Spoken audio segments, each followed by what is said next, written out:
Hey everyone, welcome back. And this is my review of Selector Spread WIXOSS episode 6, I want to say. Yes, episode 6. Damn. This week's episode of Selector Spread WIXOSS. So much fucking foreshadowing again. An amazing episode, okay?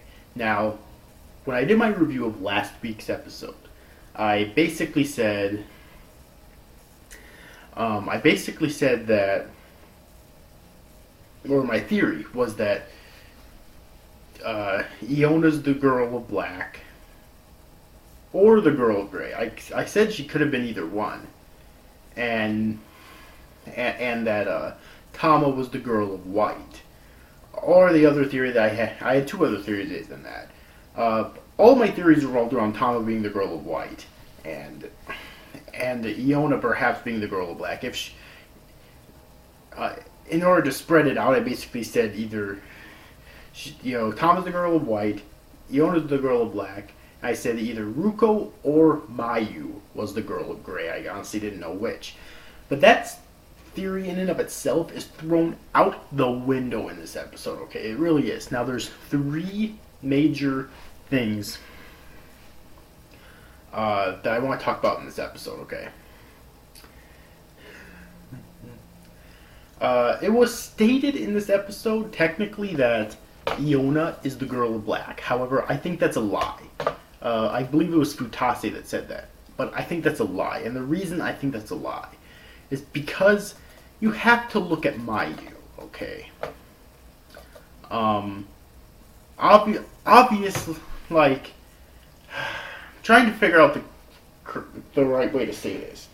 Obviously, there's something up with Mayu, okay? It's like, she's completely...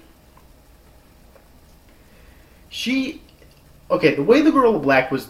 Sorry for my stuttering. I'm trying to figure out the right way to say this. Basically, the way you described the girl of black is that she was always extremely conceited and jealous and envious.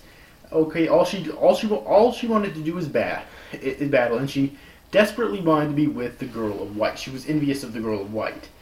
Okay, and I guess you could technically find some of those traits in Iona, especially in the first season, how she was always jealous and envious of Ruko. She wanted to be with Ruko, and now that she is with Ruko, she doesn't seem to be happy. But I have a theory on that later on.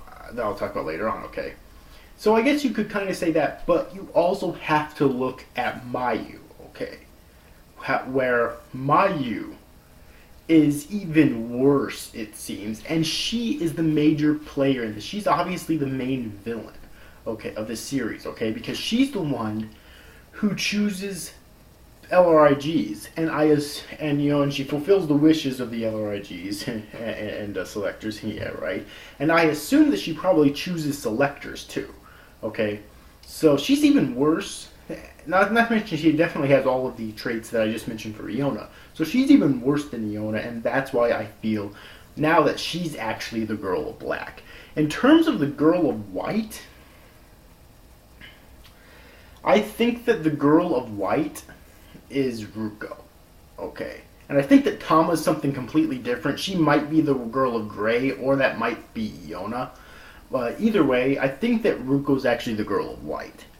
It's definitely either her or Tama, okay? Because obviously Tama is pure white, but Ruko's personality fits the girl of white perfectly. But then again, so does Tama's, okay? So it is really confusing here because there's a lot of these characters that really exhibit traits of both the girl of white and the girl of black.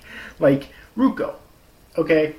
In season 1, her personality was very much like the girl of black to a certain extent. I mean, in this extent that she loved battles so much. Okay, when she found out about the selectors and whatnot. Okay, but in this season, she's more like the girl of white. So it's really confusing. And Tama's always been like the girl of white.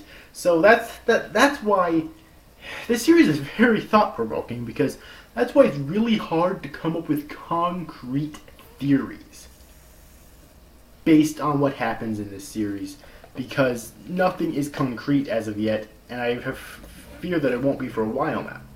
Okay, because they throw so much at you to literally confuse the fuck out of you. And I have a feeling that they do this on purpose too. Okay, because seriously, like that's why I'm kind of struggling here in this review right now to really talk about it, because it's difficult to talk about. It's really confusing. Like I just said, I'm pretty sure that's on purpose.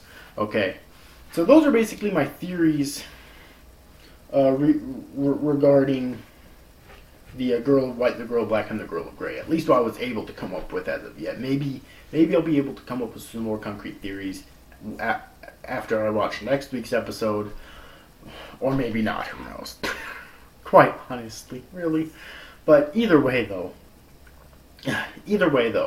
Now I want to talk about Futase for a second, okay? Because her character actually is very interesting because of what she says in this episode. Like, because we already knew that selectors who get their wishes granted, they become LRIGs, and life is basically miserable for them, obviously.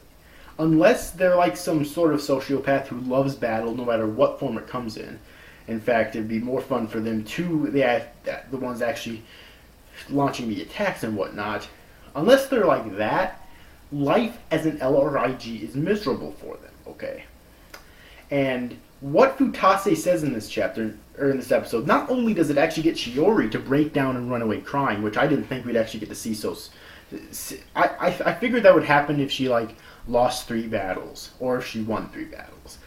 But I didn't figure it happened in this way, so I actually kind of like that a little bit better, actually. Okay. But what she basically says in this episode is that life is also miserable for the selectors or for the LRIGs who fulfill the wishes of the selectors, because we learn that it's the LRIG's job to actually fulfill the wishes of the selectors. It's not always that they want the same wish, or that they want their selector's wish. It's that they are obligated to fulfill their selector's wish, no matter what, no matter how much it torments them mentally and physically. So let's take Futase here, for example. Okay, I don't remember if it's. I don't remember if before this girl went into this body, if the selector at that time was Futase or Fumio. I honestly don't remember. I think it was Futase. So let's talk about Fumio for a second. Fumio, when she was a selector, okay, hope I'm not confusing you about what I just said. When Fumio was a selector, her dream was to become a novelist, and that was her wish, and that's why she participated in battles, because she wanted to become a great novelist, okay? So when Futase started to grant that wish for her, and Futase herself going into Fumio's body, she was actually obligated to fulfill that wish, okay? She really has no choice. And she kept saying in this episode, like, she can't write, but she continues to write because of that obligation. And it's torturing her. So that's very interesting. Not only does it add a layer of depth to her character, but it also makes me wonder. I don't remember what the LRIG's name was, but what about the LRIG that took over Yuzuki's body? Is she happy? Because every time we see her, she appears to be really happy. But that's because she's always been with Yuzuki's brother, Kazuki. So, but is that LRIG who's in Yuzuki's body right now, again, I can't remember her name, sorry, is she really happy, or is she suffering too? It's very interesting to think about that, okay? So I did really like that. It helped to evolve the plot a little bit more in the series. Now, one thing I do want to mention is that if Ruko manages to save all the LRIGs, okay, that would mean that Futase, who's now in a card somewhere, by the way, we have no idea where Futase is even at right now. She's obviously not with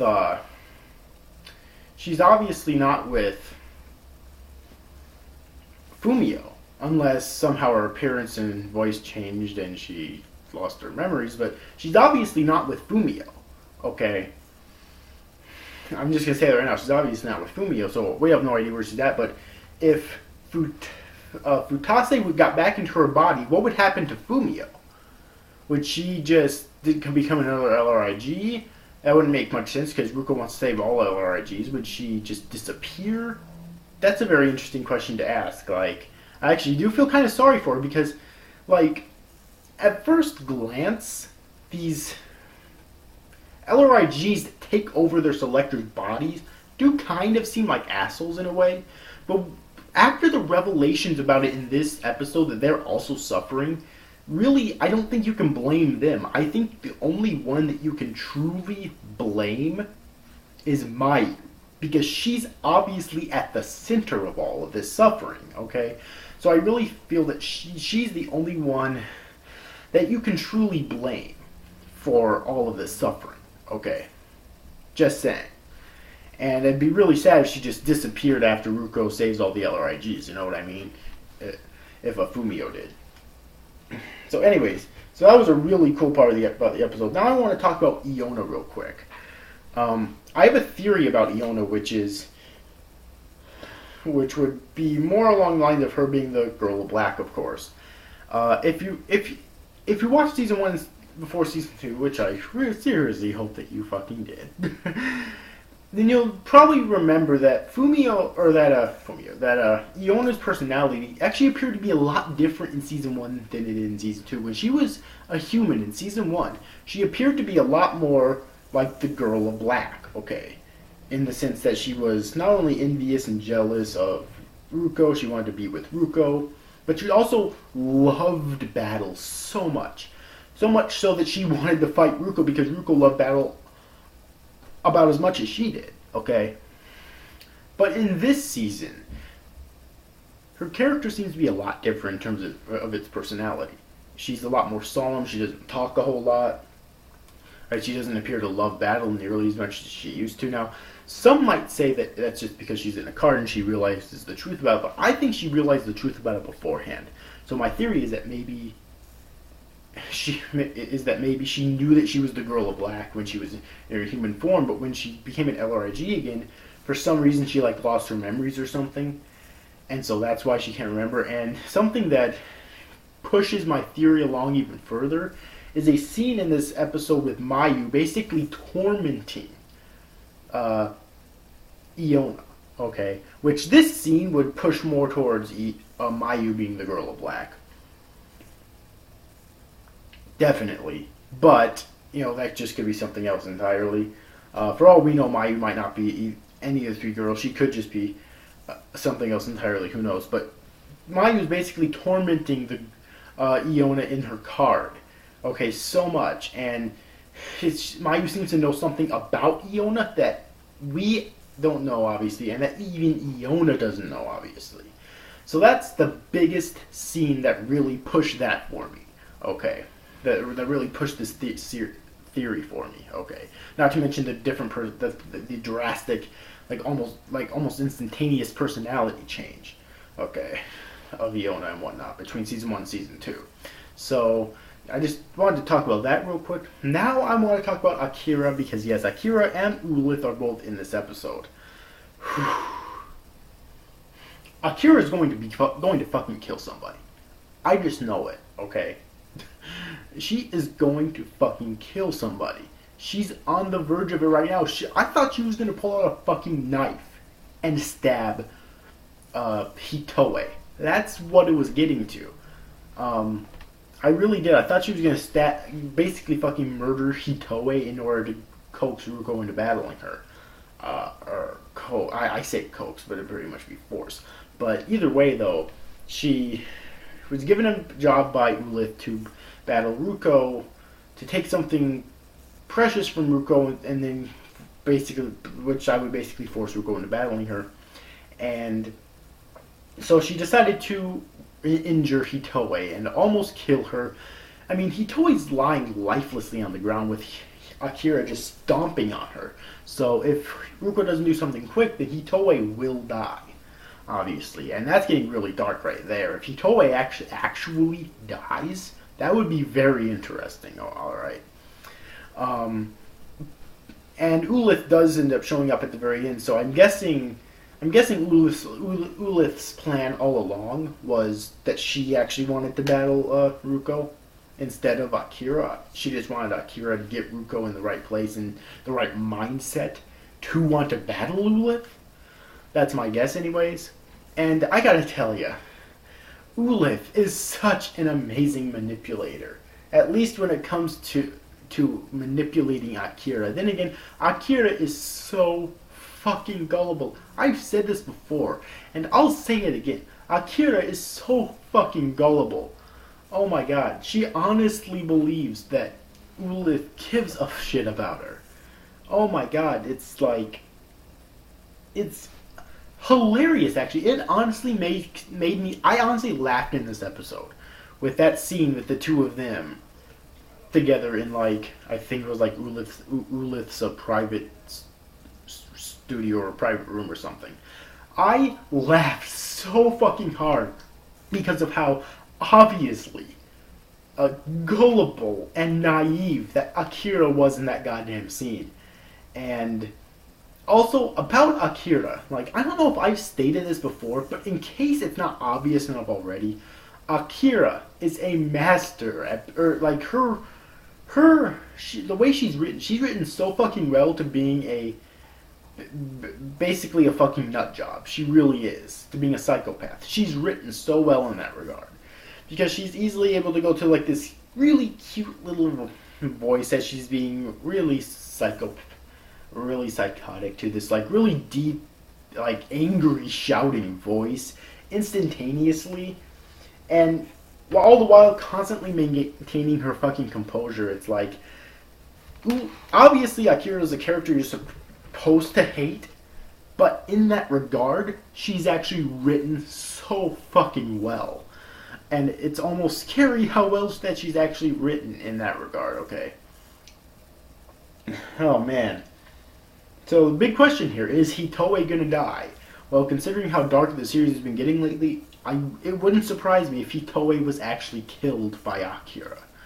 Alright, if Akira actually committed her first murder of her first, like, real murder of the series, because she's tried before, but she's failed, so... At least I'm pretty sure she's tried before. I believe that she has. Alright, so, yeah, things are really heating up here, okay? And next episode, I expect to see, like, a battle between Ruko and Ulith. Hopefully it's not interrupted, like the battle a few episodes ago was between Akira and Ruko. Alright, or was it Akira and Hitoe? I honestly don't remember for sure. It was one of the two that was fighting Akira. Hopefully it's not interrupted like that, though.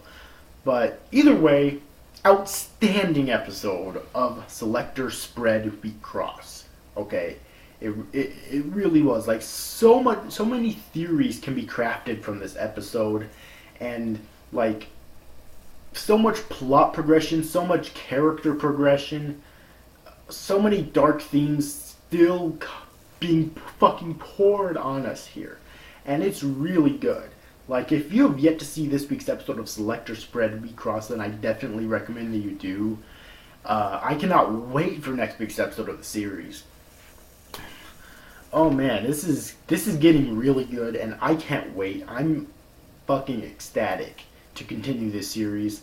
So yeah, but anyways, hope you enjoyed my theory crafting and rambling here, because this is a longer review than I usually make about... But anyways, though, overall, hope you enjoyed this review, guys. See you guys. Thank you for watching. Bye-bye.